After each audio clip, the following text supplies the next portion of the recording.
Bonjour à toutes et à tous et bienvenue à ce premier webinaire. Aujourd'hui, on a une experte française, Mathilde Touvier, qui est directrice de recherche à l'INSERM, que je présenterai un peu plus tard. Et on va parler du Nutri-Score aujourd'hui. Donc, je vais juste commencer par quelques mots d'introduction pour présenter le réseau NACRE à celles et ceux qui ne le connaissent pas. Et je vous présenterai rapidement aussi les objectifs de cette nouvelle rubrique des webinaires que nous avons lancés. Et après, je passerai la main à Mathilde Touvier donc pour faire sa présentation. Le réseau NACRE, c'est le réseau Nutrition, Activité Physique, Cancer, Recherche, qui a presque 22 ans aujourd'hui. C'est un réseau de recherche français qui a été fondé en 2000 par l'ancienne coordinatrice Paul Latino-Martel, avec quatre objectifs principaux. Donc, bien évidemment, comme c'est un réseau de recherche, l'objectif principal, c'est de fédérer et de développer et d'encourager la recherche collaborative en nutrition, activité physique et cancer. Également, on a un objectif de participer et d'organiser des expertises collectives nationales, soit individuellement, soit avec nos partenaires. Un objectif de formation et d'information des professionnels de santé, les diététiciennes, diététiciens, les médecins, les oncologues, les nutritionnistes, les pharmaciens, etc. Et un objectif d'informer le grand public, donc avec des supports adaptés au grand public et aux patients, mais aussi l'organisation de journées dédiées au grand public. Le réseau intervient aux 3 stades de la maladie cancéreuse, en prévention primaire avant le cancer, en prise en charge nutritionnelle du cancer, donc pendant la maladie, et en prévention tertiaire pour améliorer la survie et donc en prévention tertiaire. Nos partenaires donc, que je remercie beaucoup pour leur soutien, INRAE, l'Institut national de recherche en agriculture, alimentation et environnement, l'INCa, l'Institut national du cancer, pour son soutien, et également la Fondation ARC pour la recherche sur le cancer. Rapidement, donc, quelques éléments sur nos équipes. Donc, le réseau NACRE, aujourd'hui, en novembre, du dernier recensement de novembre 2021, c'est 41 équipes de recherche françaises réparties sur tout le territoire métropolitain, avec des disciplines différentes, que ce soit de l'épidémiologie, de la recherche clinique, de la recherche expérimentale, mais également les sciences humaines et sociales, réparties donc sur les 7 cancéropoles. Et bientôt, le réseau NACRE, donc, qui a lancé son développement au niveau de l'Europe, avec des équipes européennes qui travaillent sur nutrition, activité physique, cancer et cancer, qui vont bientôt rejoindre le réseau. Donc, comme je vous disais, le réseau NACRE, c'est 41 équipes et c'est l'équivalent de presque 400 experts et expertes en France sur la thématique de la nutrition, l'activité physique et le cancer. Une cellule de coordination à plein temps, donc basée à Juillet-en-Josas sur le campus d'INRAE. Plus de 170 projets de recherche, dont 30% sont collaboratifs, donc qui impliquent au moins 2 de nos équipes. Nous organisons des séminaires et des journées scientifiques annuelles, mais également des formations régulières à destination des professionnels de santé, des événements annuels pour le grand public. Nous participons également à des expositions et à d'autres événements à destination des patients. Nous avons un site web particulier certifié que je vous invite à consulter. Donc, vous trouverez tout ce dont vous avez besoin pour la nutrition et l'activité physique en lien avec le cancer. Donc, des documents à la fois pour les professionnels de santé, mais également pour les patients et pour le grand public, donc, et des outils gratuits qui peuvent être commandés par le grand public, par les professionnels de santé, surtout lorsqu'il y a des périodes un peu particulières, octobre rose, mars bleu, etc.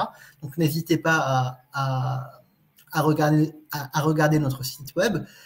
Nous sommes également très proches de nos publics et nous sommes donc présents sur LinkedIn, Twitter et YouTube, donc n'hésitez pas à nous contacter et nous vous répondrons à quelle que soit votre demande. Donc, rapidement, les webinacres, c'est une nouvelle rubrique que le réseau NACRE a lancée. C'est un rendez-vous scientifique trimestriel avec 2 grands objectifs. Donc, le premier qui s'inscrit bien évidemment dans le rôle fédérateur du réseau NACRE, donc d'encourager les travaux de recherche collaboratifs. Donc, bien évidemment, aujourd'hui, il y a des chercheurs et des chercheuses dans les participants. N'hésitez pas donc à prendre contact avec l'expert si jamais vous avez des idées de collaboration ou des projets de recherche que vous pensez pouvoir mener avec l'expert en lien avec la thématique d'aujourd'hui. Et l'autre objectif des webinacres, c'est bien évidemment fournir des informations de la source, si je puis dire, donc direct de l'expert du réseau à destination des professionnels de santé. Donc, on en a beaucoup qui sont connectés aujourd'hui et je les remercie, mais également les patients et le grand public qui sont intéressés, bien évidemment. Bien sûr, ça reste des rendez-vous scientifiques, donc avec un langage qui peut être assez technique, mais bien évidemment, si les patients ou le grand public sont intéressés, il n'y a aucun problème à une participation ouverte à tout le monde. Donc, une inscription gratuite et ouverte à tout le monde.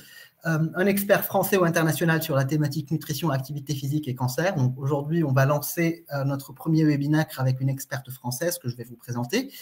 Des disciplines diverses, donc ce qui représente un peu la diversité des disciplines abordées dans le réseau NACRE, que ce soit la santé publique, la recherche clinique, la recherche expérimentale ou les sciences humaines et sociales. Des échanges en direct, donc très important. N'hésitez pas à nous laisser vos questions dans l'onglet questions que vous pouvez voir en bas de votre écran. Donc, vous avez juste à cliquer sur poser une nouvelle question et vous pouvez donc poser votre question à l'expert et on aura un temps dédié aux questions, presque 15-20 minutes après la présentation. Et bien évidemment, pour celles et ceux qui n'ont pas été disponibles aujourd'hui pour assister au direct, cette présentation, ce webinaire sera disponible en replay et vous aurez toutes et tous le lien donc pour assister au replay.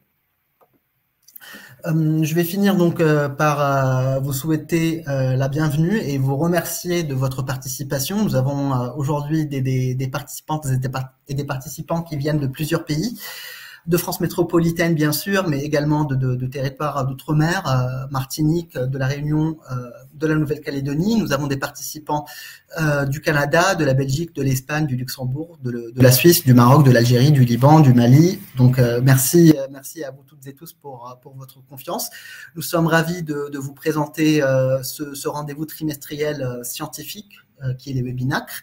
Et donc sans tarder, je vais présenter notre experte du jour, Mathilde Touvier, qui est donc directrice de recherche à l'INSERM.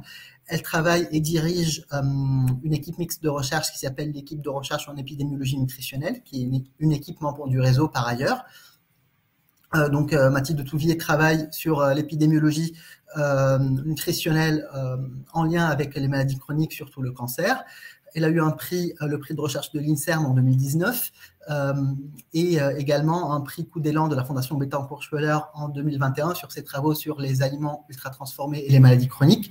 Nous sommes donc très ravis d'avoir Mathilde Touvier aujourd'hui. Elle va nous parler d'un outil dont vous avez certainement entendu parler qui s'appelle le Nutri-Score, donc ce petit logo qu'on commence de plus en plus à voir dans nos supermarchés. Mathilde donc est à la tête de l'équipe qui a développé cet outil. Donc nous sommes ravis et très contents d'avoir Mathilde aujourd'hui. Mathilde, bienvenue et merci beaucoup d'avoir accepté d'être l'experte invitée de ce premier webinaire. Je te laisse la parole. Merci beaucoup. Merci beaucoup Bernard. Est-ce que du coup vous m'entendez bien? Très bien. Bon.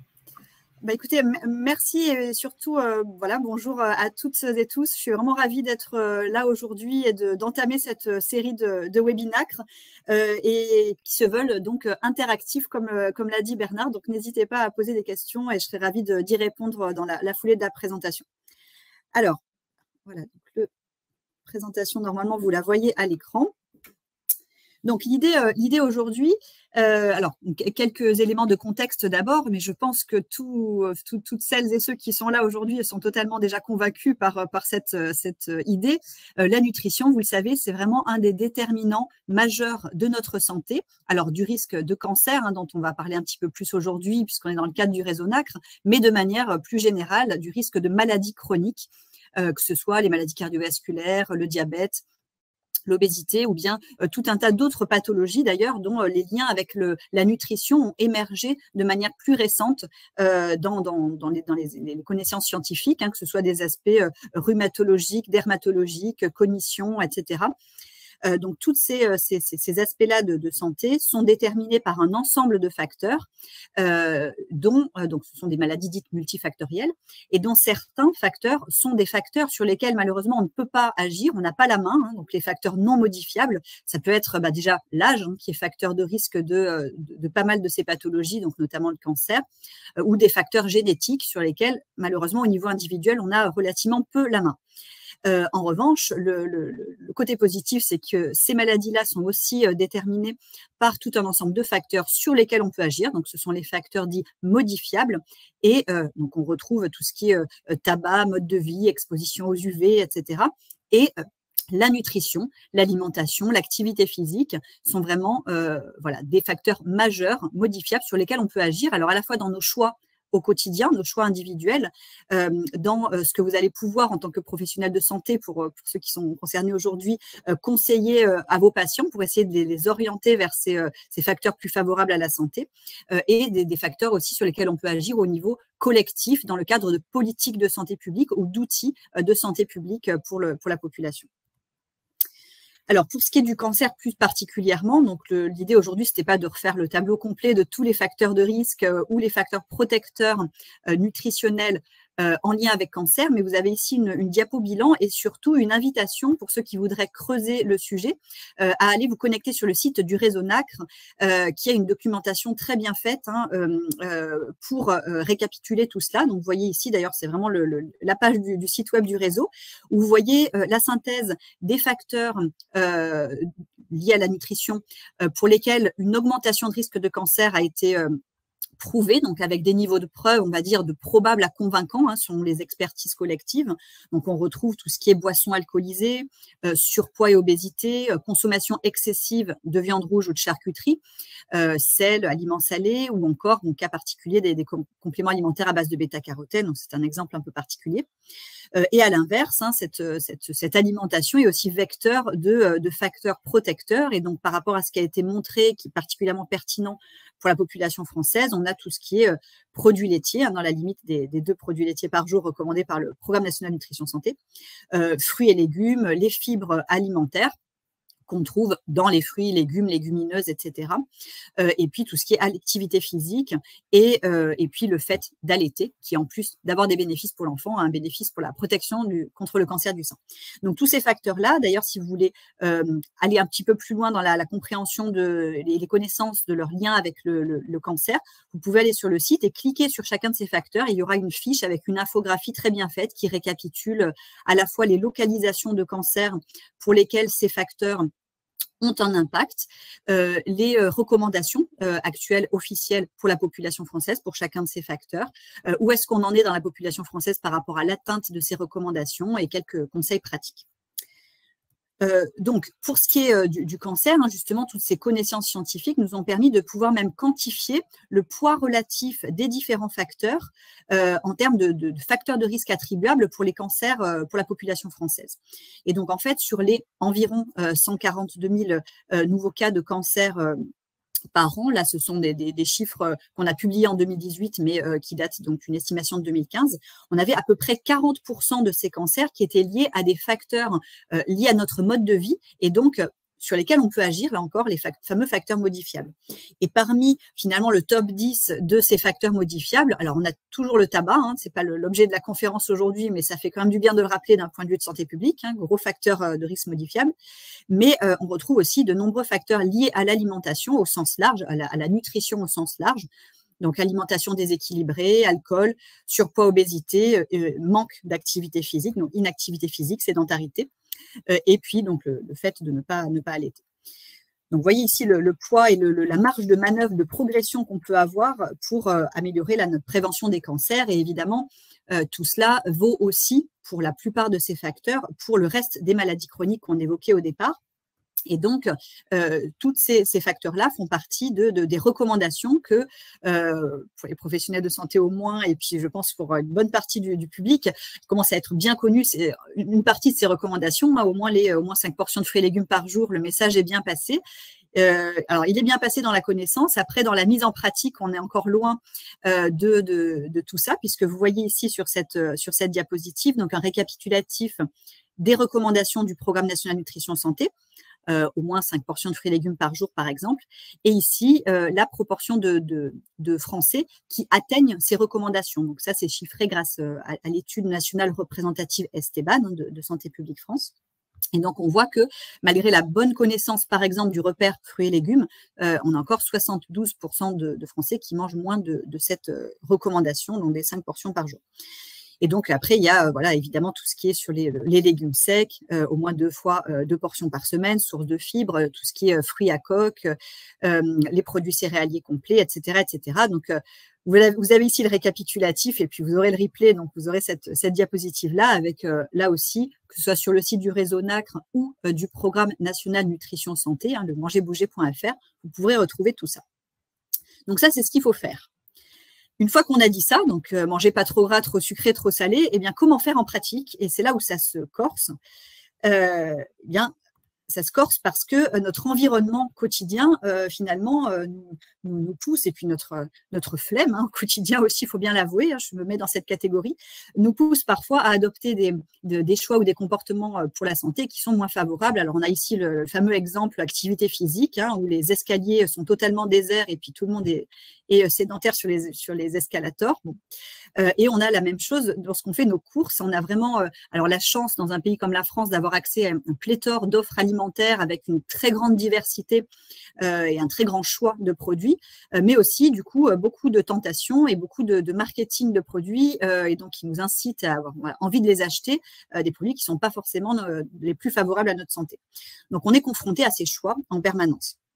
Et donc, lorsque l'on fait nos courses, alors en plus, on est dans un environnement pressé, on a peu de temps pour faire les courses, 2 minutes pour choisir un produit. Voilà. Comment faire pour choisir, si on veut intégrer ça dans nos choix au quotidien, comment faire pour choisir ceux qui ont la meilleure qualité nutritionnelle? Alors, on y reviendra après. Hein, l'idée, si vous voulez manger une pizza, ce qui est encore mieux, c'est de la faire maison. Mais admettons qu'on veuille ici choisir une pizza du commerce. Et qu'on se pose la question de la qualité nutritionnelle, eh bien, juste sur le packaging comme ça en face avant, c'est pas très clair. On n'a pas d'informations vraiment très, très, très intéressantes qui nous permettent de trancher. Et lorsqu'on retourne l'emballage et qu'on regarde les tableaux obligatoires de composition nutritionnelle tels que imposés par le règlement INCO, hein, le règlement sur l'étiquetage nutritionnel au niveau européen, on a ce type d'informations. Donc, vous voyez des informations assez ésotériques. Alors, évidemment, encore une fois, hein, pour les professionnels de santé qui sont là, c'est pas forcément ésotérique et vous avez toutes les clés pour comprendre et interpréter ça. Mais il faut bien avouer que voilà, pour des personnes qui n'ont pas forcément de formation initiale en nutrition, de comprendre des parts d'apport énergétique apportées par les lipides, les graisses saturées, le sucre, etc., c'est pas forcément évident à comprendre. Donc, l'idée du Nutri-Score, c'était de disposer d'un logo en face avant des emballages, donc pas besoin de faire la démarche de retourner le paquet, on a toute l'information directement, et qui soit une information synthétique, facile à comprendre en un coup d'œil et qui donne une idée de la qualité nutritionnelle globale de l'aliment. Et donc, vous voyez ici que grâce au Nutri-Score, eh bien, tout c'est clair, hein, on voit très clairement ici parmi ces pizzas-là, lesquelles sont de meilleure ou moins bonne qualité nutritionnelle. Alors, le Nutri-Score, je pense que vous avez déjà tous vu ça, puisqu'il commence à être pas mal diffusé dans les rayons. Plus on est vers le AB, donc couleur plutôt verte, plus on a donc meilleure est la qualité nutritionnelle. Et à l'inverse, plus on est vers le C, D et E, plus on est vers une qualité nutritionnelle qui sera moins favorable à la santé. Alors, derrière le Nutri-Score, il y a un algorithme. Et cet algorithme-là, l'idée, à la base, c'était de le baser uniquement sur les informations qui sont disponibles sur l'étiquetage. Tout ça pour deux principales raisons. La première, la transparence, c'est-à-dire que l'algorithme lui-même est publié. Vous le trouvez en ligne, et notamment donc, sur le site de Santé publique France. Vous trouvez ça dans toutes nos publications. Donc, c'est un algorithme dont le calcul est vraiment transparent et publié. Et puis, l'autre aspect, c'est qu'il fallait qu'il puisse être calculé simplement par les industriels et que ce soit de gros industriels qui avaient la capacité éventuelle de faire des dosages, etc., mais aussi des industriels plus modestes ou des PME qui n'ont pas forcément la capacité de doser dans chaque aliment la quantité de telle ou telle substance, de sucre, etc. Et donc, du coup, on se base sur les infos qu'il y a sur l'étiquetage et on se base aussi, c'était vraiment l'idée, sur les nutriments, les facteurs, tantôt protecteurs ou tantôt délétères, pour lesquels les niveaux de preuve en matière d'impact santé sont les plus élevés. Et donc, on va avoir à la fois des facteurs plutôt à limiter, donc pour tout ce qui est la quantité de sucre, donc sucre simple pour 100 grammes de produit, la quantité d'acides gras saturés, l'énergie au 100 grammes et puis la teneur en sodium. Et à l'inverse, on a des facteurs qui sont plutôt à favoriser, et donc tout ce qui est fibres alimentaires, protéines, et puis la part de fruits, légumes, légumineuses, noix dans l'aliment, en proportion. Donc ça, c'est ce qu'on appelle, donc alors le score initialement, pour la petite histoire, on a adapté ce score-là d'un score qui avait été proposé initialement au Royaume-Uni pour la régulation notamment de la publicité. Ils utilisaient ce score, donc c'est pour ça qu'on l'appelle Food Standard Agency, FSA, M modifié pour le contexte français, et NPS pour Nutrient Profiling System. Donc voilà, ça c'est le score qui sous-tend le Nutri-Score. Et donc, vous voyez ici que ça nous permet finalement de classer les produits selon différentes catégories de Nutri-Score avec, vous voyez ici quelques exemples, une cohérence évidemment avec globalement les recommandations du Programme national nutrition santé avec des produits plutôt avec beaucoup de fruits et légumes, voire intégralement des fruits, légumes, légumineuses, le poisson gras, etc., plutôt dans les Nutri-Score plus favorable et tout ce qui va être produit très sucré, salé, charcuterie, etc., plutôt dans le Nutri-Score qui indique des produits à limiter. Donc, on a évidemment une cohérence avec les recommandations nutritionnelles. Alors, ça, c'est pas un scoop, de savoir que quand on va manger plutôt des fruits et légumes, on est plutôt dans des bonnes qualités nutritionnelles et puis charcuterie, biscuits, pâte à tartiner, moins bien, ou soda sucré. Bon, ça c'est quelque chose qu'on avait intuitivement en tête, même si ça fait du bien quand même d'avoir les étiquettes au niveau du rayon. Mais le vrai intérêt du Nutri-Score, c'est vraiment de pouvoir comparer les produits entre eux au sein d'une même catégorie de produits. Donc, vous voyez ici déjà au rayon petit déjeuner, c'est déjà intéressant de voir l'étendue du Nutri-Score, donc qui va du A ici pour par exemple un pain complet industriel ou certains mueslis, jusqu'au DE pour des céréales très sucrées ou encore des viennoiseries industrielles. Mais le plus, encore une fois, là, vous me direz, entre du pain complet et des viennoiseries, du pain au chocolat, on avait intuitivement déjà l'info. Donc, le Nutri-Score, c'est pas vraiment à ça qui sert le plus. L'intérêt, c'est qu'au sein même d'une catégorie de produits, ici, par exemple, les céréales petit déjeuner, on a toute une variété de Nutri-Score. Et donc, on voit ici une étendue qui va du A au E sur cette catégorie d'aliments. Et puis, évidemment, on a plein d'autres exemples dans d'autres catégories. Et ça, c'est quand même quelque chose qui est vraiment informatif et qui permet, si le Nutri-Score pouvait être in fine apposé sur l'ensemble du rayon, qui permet en un coup d'œil de voir les céréales petit déjeuner, si on veut vraiment consommer ça au petit déjeuner, qui auront une meilleure qualité nutritionnelle. Donc ça, c'est vraiment l'intérêt, vraiment, le Nutri-Score a été fait pour ça. Alors, derrière ce score-là, il y a eu énormément d'études et de validations scientifiques. On peut les catégoriser en deux types principaux. Les études qui se sont intéressées à la validation du profil nutritionnel, donc du score qui sous-tend le Nutri-Score, et également du coup au lien entre le fait de consommer des aliments mieux classés avec ce score et le lien avec le risque de pathologie. Et aussi une autre catégorie d'études qui, cette fois-ci, se sont intéressées au format graphique et à la compréhension des citoyens, et quelles que soient les catégories de population, compréhension de ce score et du coup de son impact réel sur la manière de classer les aliments, de comprendre lesquels sont de meilleure ou moins bonne qualité nutritionnelle, et impact réel sur les achats ou les intentions d'achat des citoyens. Donc, pour ce qui est, par exemple, des études qui sont intéressées au lien avec la santé, donc là, ce qu'on a fait, c'est que l'on a classer, donc on s'intéresse, on est ici dans l'épidémiologie, hein. Voilà, comme disait Bernard, par exemple, notre équipe, nous sommes une équipe de recherche en épidémiologie nutritionnelle, donc ça veut dire qu'on va s'intéresser à de larges populations, donc plusieurs dizaines, voire centaines de milliers de personnes qui renseignent leur consommation alimentaire. Et ce qu'on a fait, c'est qu'on a calculé le score, qui sous-tend le Nutri-Score, pour chacun des aliments consommés par les participants de ces études. Et on a pu faire le lien entre ces expositions-là. Et donc, en fait, finalement, la moyenne pondérée en termes de quantité ou d'énergie de tous les Nutri-Scores des aliments consommés par les participants. Donc, on avait finalement un score au niveau de l'individu, un score moyen de son alimentation. Et on a pu mettre ça en relation avec le risque de développer au fil du suivi différentes pathologies. Et on a pu montrer à la fois dans la cohorte française Nutrinet Santé, par exemple, qu'on coordonne au laboratoire, ou bien dans la cohorte française également Suvimax, ou encore dans la cohorte européenne EPIC, qui réunit 10 pays européens, donc près de 500 000 sujets. On a pu montrer que les personnes qui consommaient des aliments mieux classés au Nutri-Score avaient un moindre risque de maladies cardiovasculaires, cancer, diabète de type 2 et syndrome métabolique et encore d'autres outcomes de santé. Alors, autre type d'études, je vous disais, on a aussi comparé finalement la manière dont ces logos étaient perçus, étaient compris, la manière dont ils permettaient aux personnes de mieux classer les aliments selon leur catégorie nutritionnelle et puis l'impact sur les intentions d'achat. Et on ne l'a fait pas seulement dans l'absolu, on l'a aussi fait en comparaison à d'autres logos qui étaient proposés donc soit par d'autres collègues de recherche académique ou beaucoup par le monde industriel qui proposait des alternatives au Nutri-Score. Donc, on a également on a réalisé certaines études en France. Je vais vous montrer certains résultats dans des populations spécifiques, mais on a aussi fait ces études-là au niveau international et notamment une étude dans plusieurs pays en France et en Europe et hors Europe, où on a pu comparer différents types de logos, donc coloriels ou non, avec plusieurs facteurs ou bien notes globales, etc. Et on a pu comparer la compréhension de ces logos et puis les attitudes des participants et les choix alimentaires en fonction du logo auquel ils étaient exposés.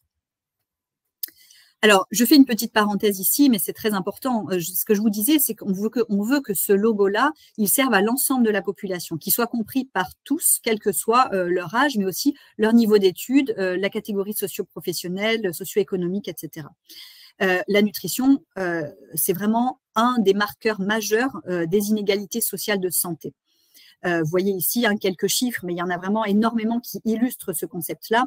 Par exemple, les enfants d'ouvriers ont 4 fois plus de risques d'être obèses que les enfants de cadres. Là, je vous disais, donc il y a à peu près 28% des Français qui atteignent la recommandation des 5 portions de fruits et légumes par jour, d'après l'étude Esteban, et ça représente seulement 6% chez les bénéficiaires d'aide alimentaire. Donc, c'est seulement des exemples. Vous voyez ici dans la cohorte Nutrinet Santé, le gradient, mais vraiment linéaire, extrêmement marqué entre le revenu du ménage et la consommation de fruits et légumes. Et puis, on a la même chose, ici ce sont les fruits, on a la même chose sur les légumes, la même chose sur le poisson. Donc, c'est vraiment des choses qui sont encore extrêmement marquées, ces inégalités de santé liées à la nutrition.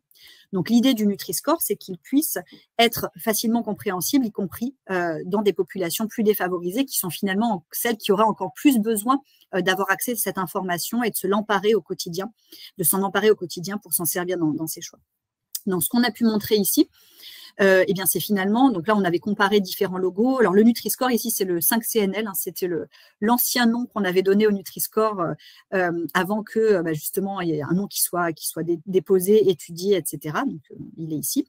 Donc, on a montré de manière globale que, quel que soit le logo, les participants plus âgés, ceux qui avaient un niveau d'éducation plus faible, des revenus plus faibles ou des compétences, des connaissances en nutrition plus faibles, avaient tendance à moins bien classer spontanément les produits, à moins bien reconnaître ceux qui avaient la meilleure qualité nutritionnelle.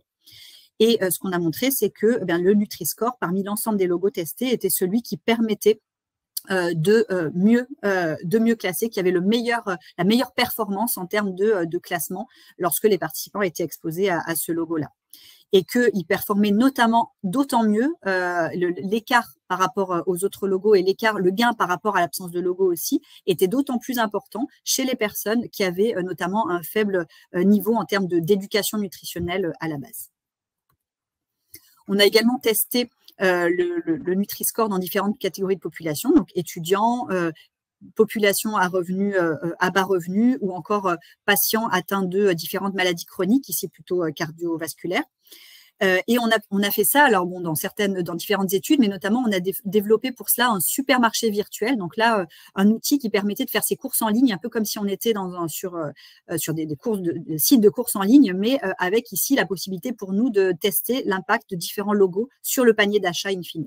Et donc on voyait avec le Nutri-Score vraiment une amélioration très nette de la qualité nutritionnelle du panier d'achat en termes de teneur moyenne en acides gras saturés, sodium, parts de fruits et légumes, etc. Et avec un transfert vers des produits plus favorables à la santé dans le panier d'achat pour ceux qui étaient exposés au Nutri-Score, et ce, quelle que soit la catégorie de population dans laquelle on a testé ces aspects-là. Il y a aussi eu des études, et donc du coup, il y a évidemment pas que notre équipe de recherche qui travaille là-dessus, il y a plein d'autres équipes de recherche qui travaillent sur le Nutri-Score, donc indépendamment de ce qu'on a pu montrer nous, et qui ont pu aussi mettre en place, par exemple, alors déjà, une étude en conditions réelles dans 60 supermarchés, 4 régions françaises, où 4 logos différents ont été testés, et donc on voyait que l'effet le meilleur score finalement était obtenu pour le Nutri-Score. Donc, ça a permis vraiment en conditions réelles aussi de valider la compréhension et l'efficacité du Nutri-Score. Et puis, il y a aussi eu des équipes, par exemple, de recherche en économie de la santé qui ont mis en place des expérimentations. Donc là, on n'est plus sur un supermarché en ligne, on est dans un supermarché, mais toujours expérimental, mais conditions réelles, avec des vrais rayons, etc.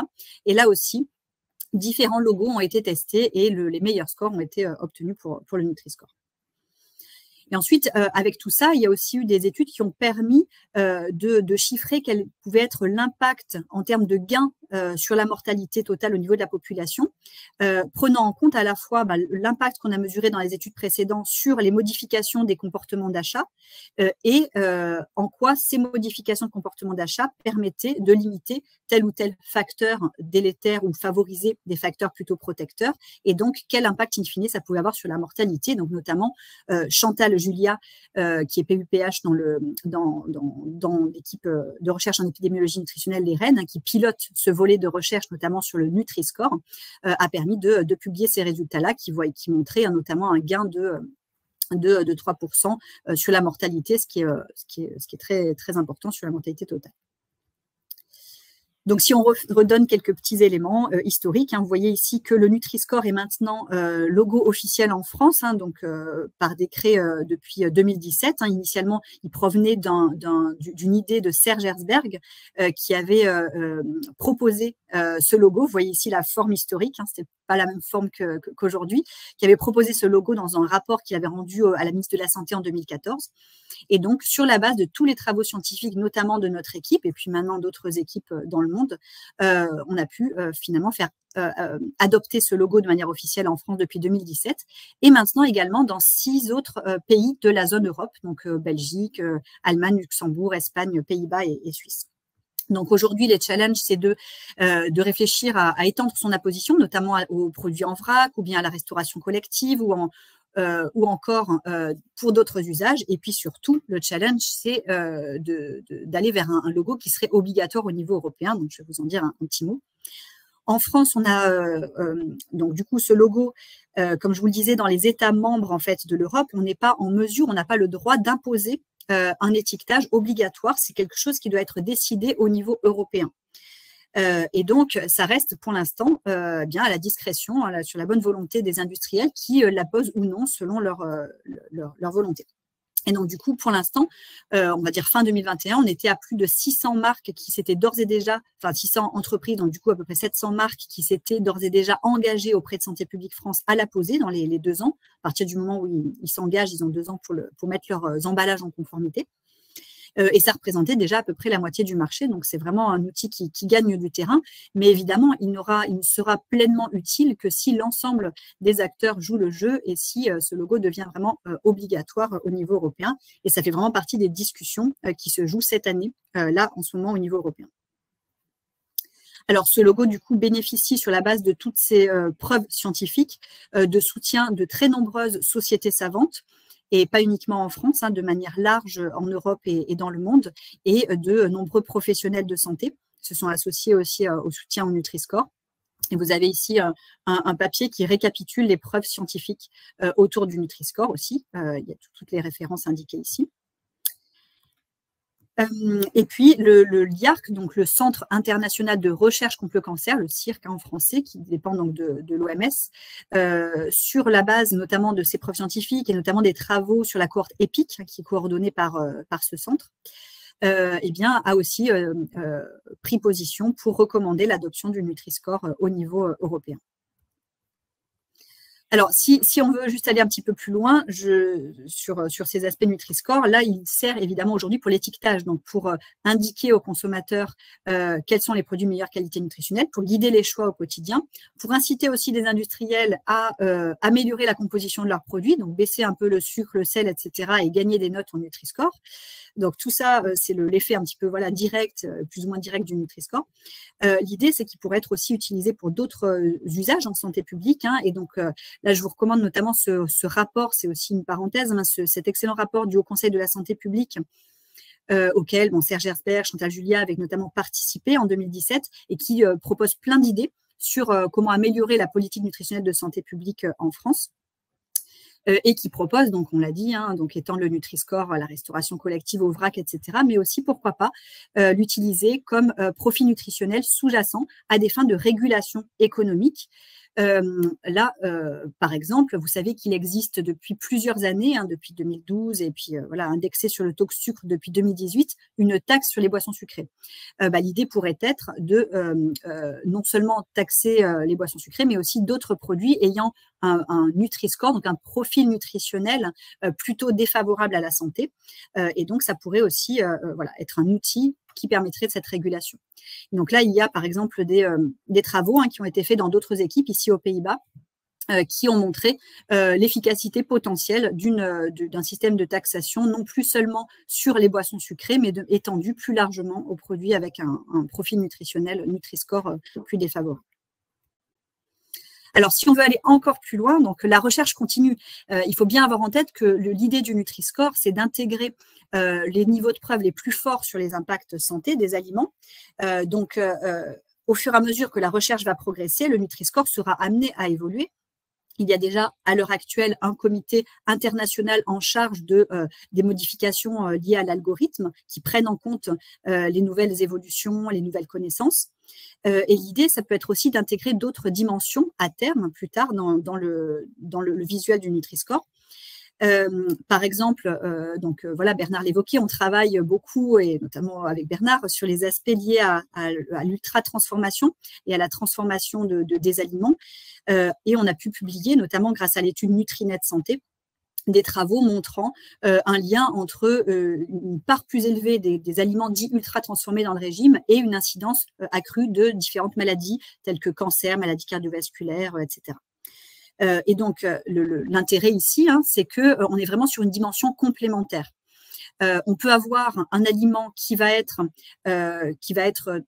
très ultra transformé au sens où il va contenir certains additifs dits cosmétiques, par exemple, mais qui va, d'un point de vue nutritionnel, être plutôt correct. Si on prend l'exemple d'un soda light, en termes de calories, de sucre, etc., on est OK. Donc, du point de vue Nutri-Score, et donc c'est ce que le Nutri-Score regroupe, on est plutôt bon. Par contre, on est complètement dans le concept d'aliments ultra transformés avec des colorants, des édulcorants, etc., etc. Et donc, l'idée, ça pourrait être à terme de compléter le Nutri-Score avec une autre information. Et donc, c'est ce qu'on est en train de tester en termes de recherche, nous, pour faire avancer les choses pour la suite. Et donc, par exemple, il pourrait y avoir l'idée d'un logo ici qui prendrait en compte les différentes dimensions de l'impact santé d'un aliment. Donc, la dimension nutritionnelle scorée par le Nutri-Score, le fait que l'aliment ici, par exemple, avec un cadre noir, est ultra transformé ou pas, quand il n'y a pas le cadre. Donc là, on a déjà 2 dimensions, et puis la troisième est déjà couverte notamment par le logo agriculture biologique, c'est la dimension contamination, résidus de pesticides, etc., qui est une autre dimension, là aussi, complémentaire. Ce sont vraiment trois impacts santé différents des aliments, les aspects nutritionnels, transformation ou contamination pesticides. Voilà pour les évolutions. En termes d'application, en attendant qu'on espère le Nutri-Score devienne obligatoire un jour en Europe, l'application Open Food Facts permet, en scannant le code barre des aliments, d'informer, de donner le Nutri-Score des produits et aussi la liste des ingrédients, la présence éventuelle d'additifs, etc. Donc, est-ce que l'aliment est ultra transformé avec la catégorisation NOVA, par exemple. Donc, on a toutes ces informations donc avec une application qui est gratuite et qui est officiellement même soutenue par Santé publique France. Pour en savoir plus, vous avez évidemment le site mangerbouger.fr, donc c'est le programme national nutrition santé, avec plein de petites questions simples, avec comme des FAQ, finalement, comment le Nutri-Score est calculé, où est-ce que je peux le trouver dans les rayons, comment est-ce qu'il peut m'aider à faire mes courses au quotidien, etc. etc. Donc, pour communiquer même avec vos patients éventuellement, pour les diététiciens, diététiciennes ou médecins, il y a plein d'outils simples sur ce site-là. Et je conclurai avec juste deux petites questions qu'on a souvent ou des objections, parce qu'évidemment, vous imaginez bien quand on cherche à mettre en place une information comme ça, claire et simple et percutante pour les consommateurs, certains industriels jouent le jeu et puis d'autres sont beaucoup plus frileux et c'est très lié à la qualité nutritionnelle des produits. Donc, on a beaucoup de levées de boucliers et d'opposition au Nutri-Score et avec parfois des arguments qui font écho et qui peuvent être repris sur les réseaux sociaux, etc., mais qui, d'un point de vue scientifique, ne tiennent pas du tout. Par exemple, certains disent, mais lorsque on va consommer un aliment, on en consomme souvent en petite quantité, et donc le Nutri-Score devrait être calculé à la portion et pas pour 100 grammes d'aliments, comme c'est le cas actuellement. Eh bien, en fait, non, clairement, si le Nutri-Score, méthodologiquement, le choix a été fait de le calculer pour 100 grammes de produits, c'est bien parce qu'il y a une raison, et notamment ici, vous le voyez, déjà, il y a le premier point qui est que la portion, c'est très subjectif. Donc, si on laisse aux industriels le soin de définir ce qu'est une portion, vous voyez ici que la portion indiquée à l'arrière pour ce biscuit-là, c'est un biscuit. Donc, déjà, qui mange un seul biscuit? Bon, c'est pas gagné. Et puis en plus, ils sont vendus par conditionnement qui incite à en manger parfois 10 ou 5 ou 6. Donc, la portion indiquée et du coup, le calcul d'un score par portion ne serait pas le bon parce que le consommateur réellement ne mange pas cette portion-là. Et enfin, si on calculait avec le même algorithme, le même mode de calcul, mais à la portion, le Nutri-Score, on arriverait à un Nutri-Score B ici, alors que pour 100 grammes, on a clairement un Nutri-Score E qui évoque complètement le fait que cet aliment-là est très calorique, très gras, très sucré, etc.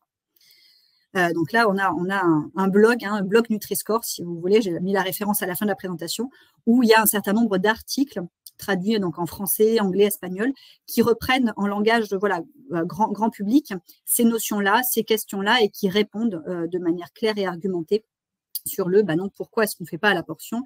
Et vous voyez ici d'autres exemples. Le Nutri-Score calculé au 100 grammes aujourd'hui, c'est E pour ces biscuits et c'est A pour cette salade ici avec légumes, légumineuses, saumon. Si c'était calculé par portion, évidemment, ça représente pas mal de calories parce que c'est censé représenter tout un repas. Et donc, on aurait quelque chose de B ici pour ce biscuit et D pour cette salade équilibrée qui représente tout le repas. Donc, on voit vraiment des aberrations du système. Je vous passe les détails, mais on en a plein des comme ça. Autre point aussi, le Nutri-Score a pas mal été attaqué sur le soi-disant, ce serait un logo qui catégoriserait mal et du coup qui serait défavorable aux produits du terroir. Donc fromage, charcuterie, etc. Donc là, ce qu'il faut bien avoir en tête, c'est que là aussi, on est sur des dimensions et des informations différentes. Le fait qu'un produit soit fabriqué, soit produit selon des normes qui correspondent à un cahier des charges du terroir, avec des normes, des labels de qualité, donc AOP, AOC, IGP, label rouge, etc.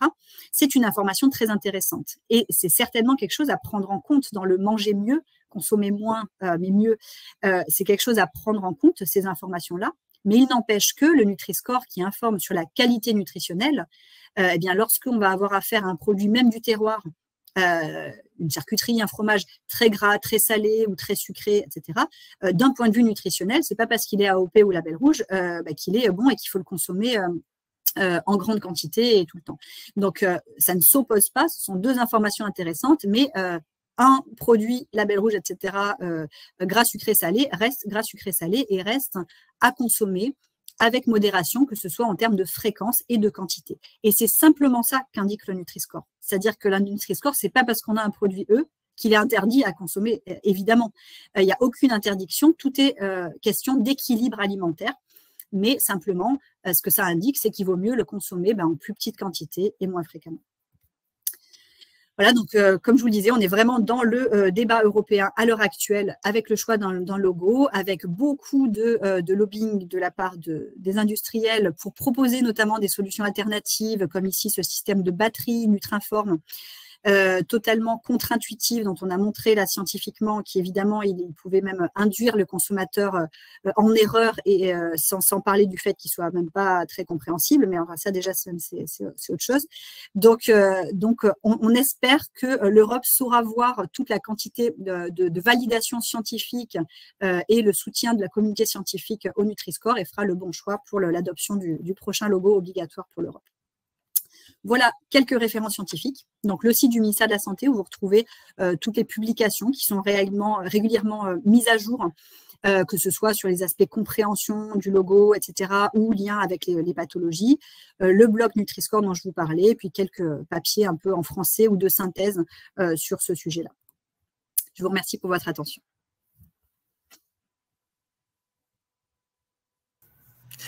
Merci beaucoup Mathilde pour cette présentation très intéressante. On a énormément de questions, donc je te propose qu'on passe sans tarder aux questions.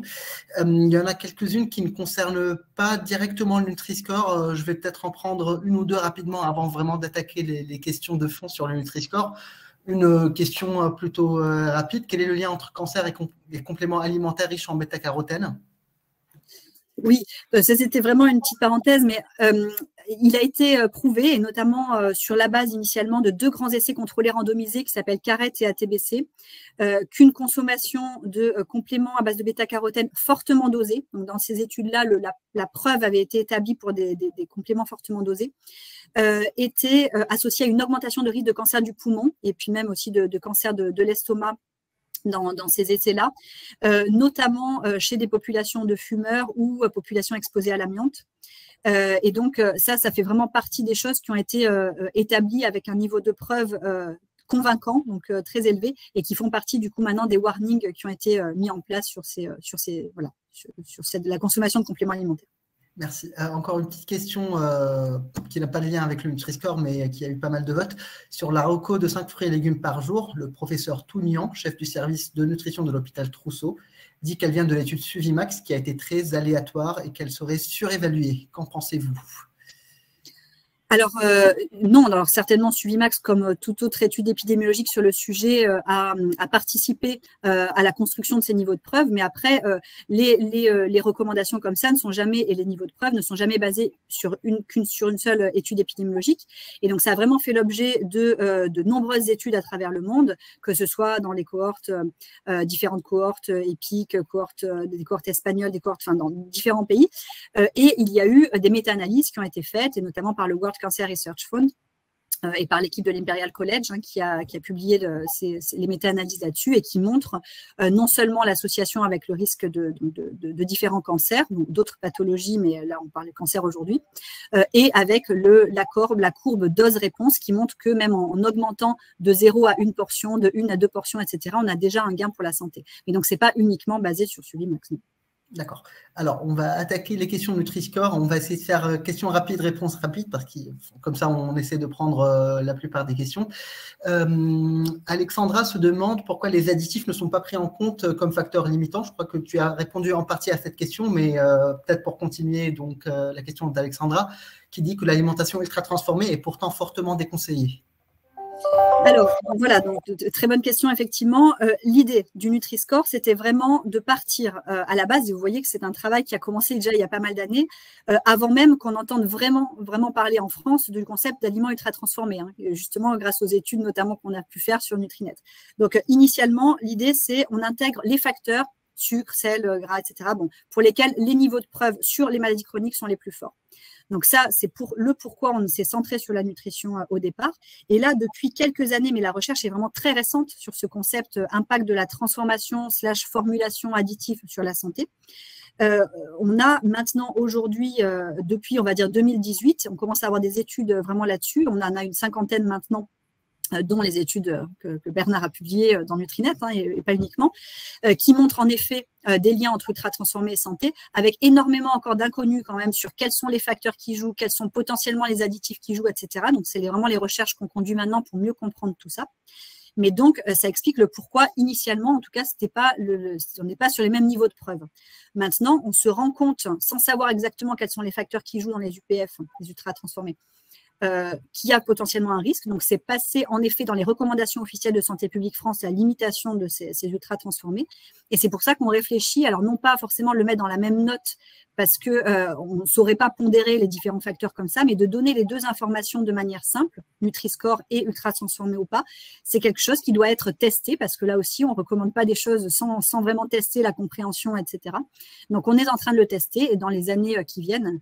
Là, la bataille, c'est déjà de faire adopter le Nutri-Score au niveau européen, qui soit déjà sur les emballages de manière obligatoire, et ensuite de le faire évoluer. Et comme vous le soulignez là, Alexandra, d'intégrer d'autres dimensions complémentaires comme celle de la transformation. Merci Mathilde.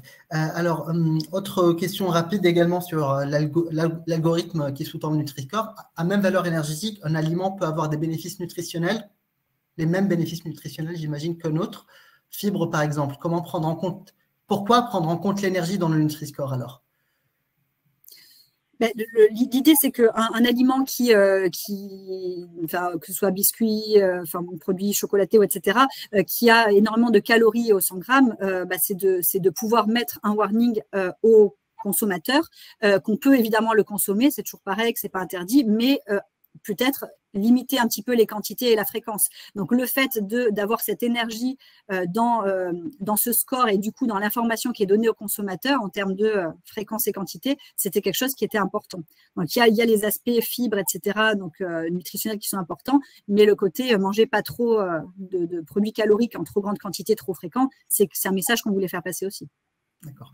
Une question donc, qui rejoint un peu la question sur les additifs, mais qui concerne un peu un autre aspect de l'alimentation industrielle. Est-ce qu'il est envisagé de prendre en compte dans le Nutri-Score les emballages qui peuvent contaminer les aliments? Par exemple, les emballages plastiques qui peuvent entraîner des cancers par perturbation endocrinienne par rapport à un emballage en verre qui est plutôt inerte. Alors voilà, bon, très, très bonne question aussi. Ça fait vraiment partie du programme de travail de l'équipe là à l'heure actuelle où on essaye, maintenant qu'on a mis en évidence ces liens entre aliments ultra transformés et santé, de comprendre ce qui peut jouer. Donc, quels additifs, quels contaminants liés au procédé de transformation ou bien quels contaminants liés aux emballages ou au fait de faire chauffer des barquettes plastiques de plat tout prêt au micro-ondes, etc. Donc, tout ça, c'est vraiment les différentes facettes de le côté ultra transformé santé qu'on essaye de creuser. Clairement, pour l'instant, c'est pas à l'ordre du jour de le mettre dans le Nutri-Score parce que on ne sait pas vraiment qu'est-ce qui joue, comment, quels sont exactement les emballages ou les substances à problème, etc. Mais par contre, je vous fais la même réponse que sur les additifs ultra transformés. Plus la recherche va avancer, plus ça va nous permettre ensuite d'intégrer cette notion-là. Alors, est-ce que ça sera dans le cadre noir ou autre chose? On trouvera après les moyens le plus pertinent et le plus scientifiquement valide de l'intégrer, mais ça pourrait faire partie d'évolution dans les années à venir. Mais pour l'instant, on a besoin de faire de la recherche avant dessus. Merci. Question rapide aussi. Pourquoi un Coca Zéro a un Nutri-Score B? Pourtant, il n'a pas de sucre et il n'a pas de calories. Alors, deux parties de réponse. La première, c'est que déjà, dans les modifications, il va pouvoir potentiellement y avoir des évolutions du calcul actuel du Nutri-Score. Et donc, ça fait partie des évolutions qui sont à l'étude, en réflexion à l'heure actuelle avec le comité international.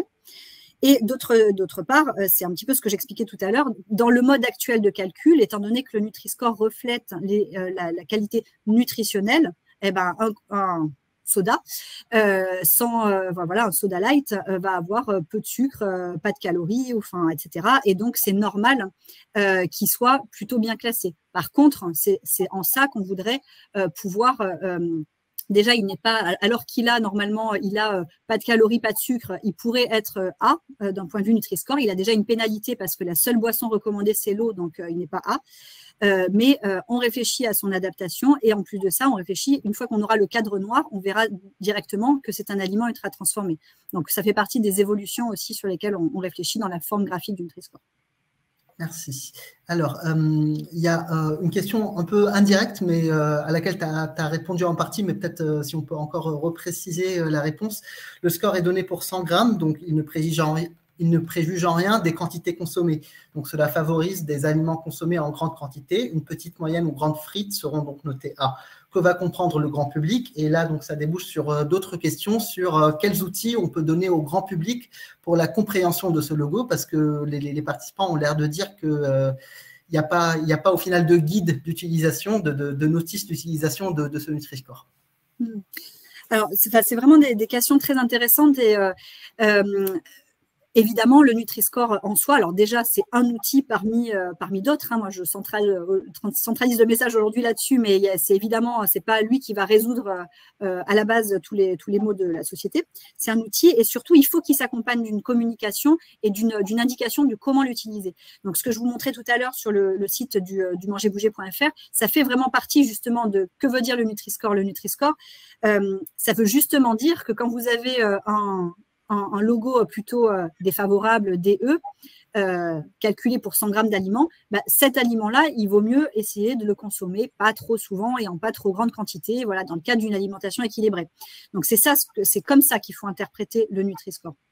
Et cette éducation, nous, on aimerait bien qu'elle soit faite de manière plus intensive. Donc, elle est déjà faite, hein, en partie évidemment par Santé publique France et par le PNNS. Mais évidemment, pour avoir un vrai effet qui marcherait bien du Nutri-Score, il faudrait intensifier, c'est un appel qu'on fait aux autorités de santé publique, intensifier la communication, la pédagogie autour de ce Nutri-Score et dès les écoles, dès le plus jeune âge. Donc, vous avez raison qu'en tout cas, ces messages qui accompagnent du comment utiliser le Nutri-Score, ça va pas, l'un ne va pas sans l'autre. D'accord. Et donc, une autre question qui revient un peu sur les additifs, mais plutôt qui a des répercussions plutôt dans la pratique clinique. Qu'est-ce qu'on recommande donc à ces patients entre le sucre et les édulcorants? Donc, pareil pour le Nutri-Score. Est-ce vraiment mieux de remplacer le sucre par des édulcorants et est-ce vraiment meilleur pour la santé? Une éducation sur le plaisir et la gourmandise ne serait pas plus pertinente? Alors, une éducation sur le plaisir et la gourmandise, mais clairement, c'est-à-dire que, encore une fois, l'idée de véhiculer au public le fait qu'il n'y a aucun aliment interdit et qu'on a le droit de temps en temps de se faire plaisir en mangeant un biscuit, un produit, un gâteau très sucré, très gras, très salé, etc. C'est important d'avoir ça en tête. Simplement, tout est une histoire d'habitude de consommation, de quantité et de fréquence. C'est-à-dire que le gâteau, si c'est au petit déjeuner, au goûter, au dessert, le midi, le soir, ça ne va pas. Si c'est comme ça, une fois de temps en temps, on fait un gâteau maison très gras, très sucré, on se fait plaisir, aucun problème. Donc, cette éducation-là et ces idées-là, évidemment, c'est central. Après, entre sucre et édulcorant, alors là, mais vaste question, évidemment, à laquelle on s'intéresse beaucoup et on va d'ailleurs avoir un travail publié la semaine prochaine dans la cohorte Nutrinet Santé sur ce sujet-là. C'est difficile à l'heure actuelle encore de faire la part des choses, puisque autant il y a énormément d'études qui montrent l'impact délétère d'un excès de sucre sur la santé, sur différentes pathologies chroniques, et notamment boissons sucrées et santé. Il y a vraiment 6 ou 7 outcomes de santé qui sont liés de manière prouvée. Les édulcorants, il y a beaucoup moins de recherches et d'études. Et notamment, il y a quelques études au niveau expérimental qui suggèrent certains risques potentiels. Mais au niveau humain, jusqu'à présent, et jusqu'à ce qu'on a publié là dans Nutrinet, il n'y avait pas vraiment eu d'études qui quantifiaient vraiment précisément les apports en édulcorants, les différents types, etc., et qui regardaient le lien avec l'apparition de certaines pathologies. Donc, moi, je pourrais pas, et on ne pourrait pas conclure là pour l'instant d'un point de vue scientifique sur est-ce que l'un est mieux que l'autre, mais vraisemblablement, et en tout cas, c'est la position des agences sanitaires comme l'ANSES à l'heure actuelle, les édulcorants, les boissons édulcorées ne doivent pas être vues comme une alternative sûre et à recommander par rapport aux boissons sucrées. C'est tout ce qu'on peut dire à l'heure actuelle d'un point de vue scientifique. D'accord. Il est déjà 14 heures, mais on va essayer de déborder encore 5-10 minutes parce qu'on a énormément de questions. Beaucoup de questions sur le thème des aliments ultra transformés. Donc, est-ce que, Mathilde, tu penses qu'il n'est pas déjà le temps d'intégrer déjà cette notion d'aliments ultra transformés dans le Nutri-Score.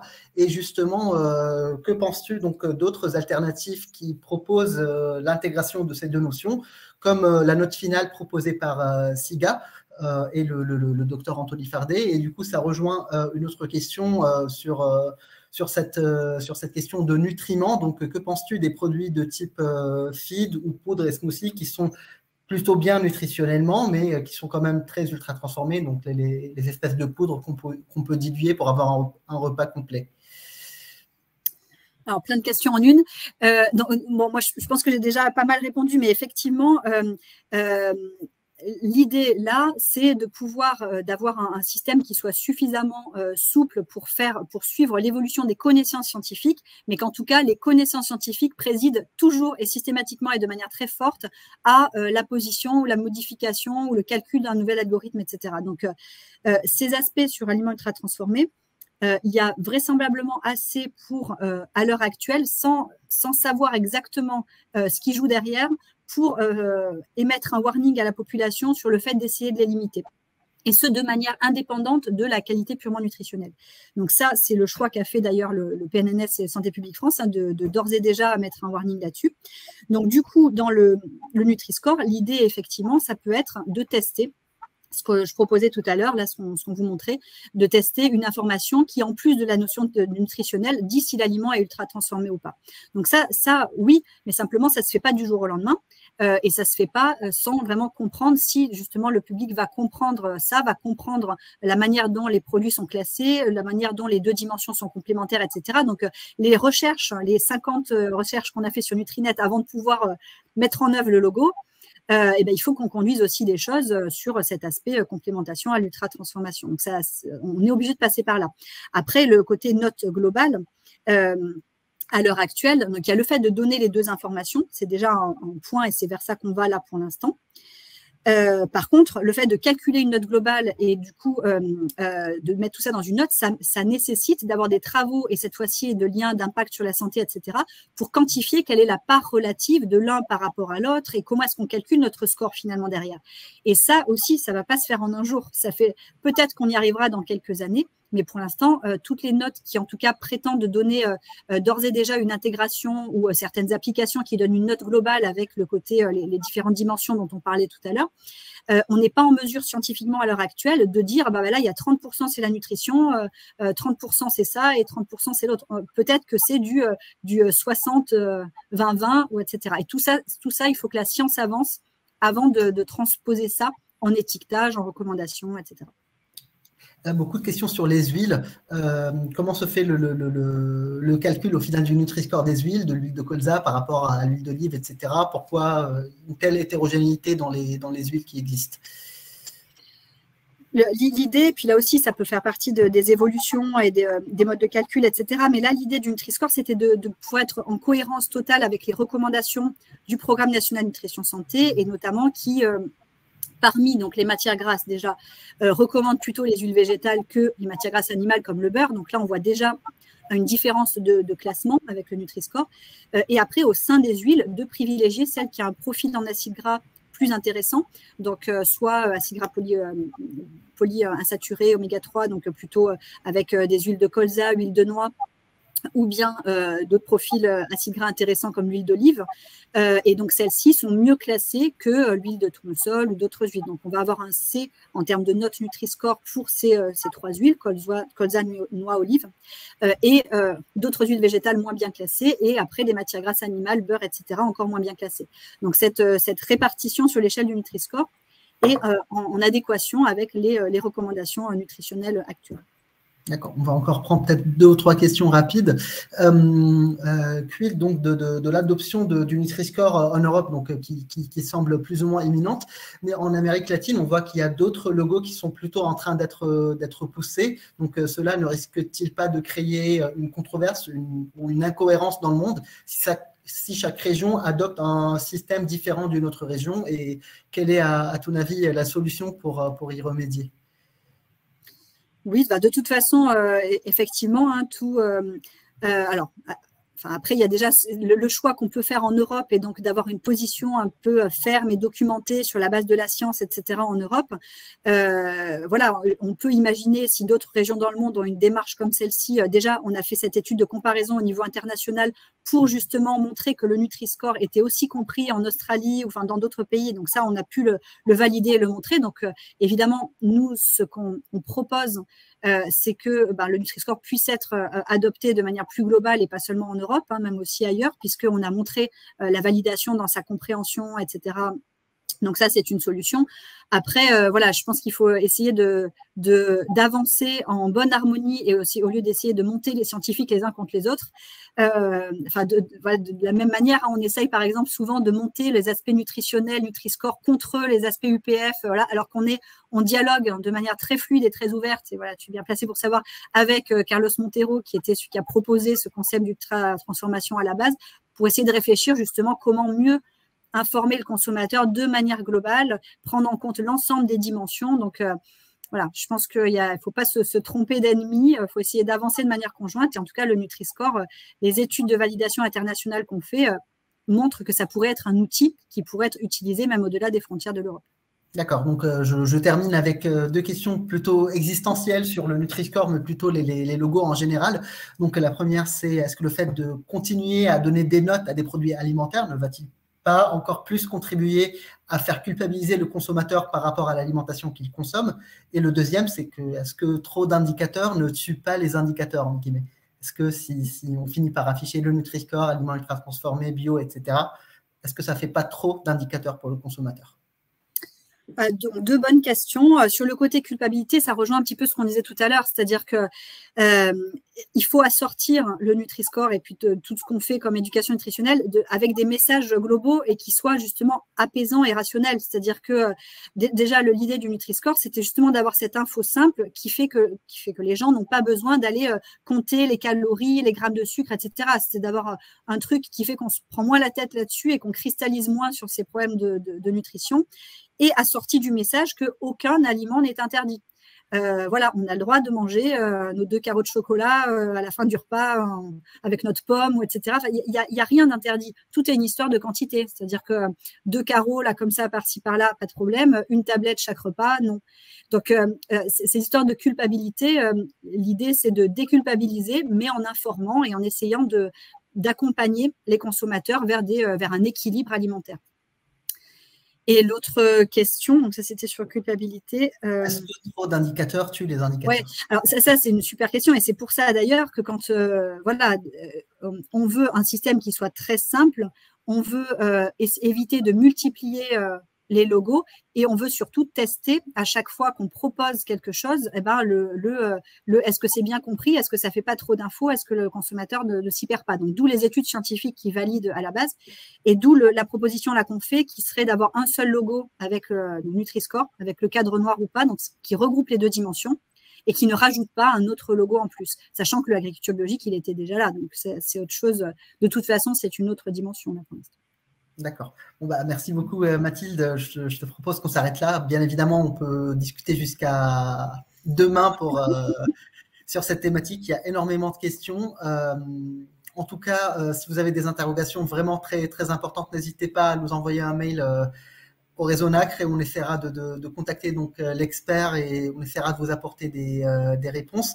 Merci encore Mathilde pour ton temps. Merci beaucoup d'avoir accepté de dialoguer avec les participants. Merci à tous. Je vais juste, avant de clôturer, vous présenter donc notre prochain rendez-vous Webinac, donc qui aura lieu le 16 juin 2022 de 17h à 18h. Donc là, on va un peu changer d'ambiance.